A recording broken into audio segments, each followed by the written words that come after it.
सौवर्णामुजमध्यगात्रनयना सौदामिनी सन्निभां शङ्खं चक्रं भ्राभयनिदधतौ चन्द्रकलाबिभ्रति रोगे अङ्गदहारकुण्डलधरामखण्डलादौ स्थितां ध्येयविन्ध्यविलासिनी शशिमुखी मा पार्श्वस्थपञ्चाननः अमकालाभ्राभं कटाक्षरधिकुलभयदाममुलिमर्देन्दुरेखां शङ्खं चक्रं रूपाणां त्रिशिखमपि किरैरुदवहन्ति त्रिनेत्रां सिंहस्कन्धाधिरूढा त्रिभुवनमखिलं तेजसा पूरयन्ति ध्येयेत् दुर्गाजयाख्यं प्रदशपरिभूतं सेवितं सिद्धिकामी अमशरणागतदीनार्तपरित्राणपरायणे सर्वस्यार्ति हरे देवी नारायणी नमस्तुते।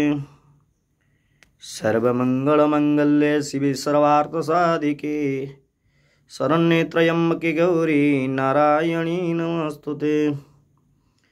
सर्वबाधाप्रशमनं त्रैलोक्यसकिलेश्वरी एवमेव तया कार्यम् अस्मद्वैरिविनाशनम् देवी प्रपन्नाति हरे प्रसिद्ध प्रसीद मातु जगदखिलस्य प्रसीद विश्वेश्वरी पाहि विश्वं त्वमीश्वरी देवी चराचरस्य मजाश्री स्वयं सुकृतेन भुवनेषु लक्ष्मी पापात्मनं कृतधिया हृदयेषु बुद्धि श्रद्धा सतं कुलजन प्रभवसलज्जातं त्वं परिपालय देवी विश्वं सर्वेशे सर्वस्वरूपे सर्वशक्ति समन्विते भैव्यस्त्रैणो देवी दुर्गे देवी नमस्तुते।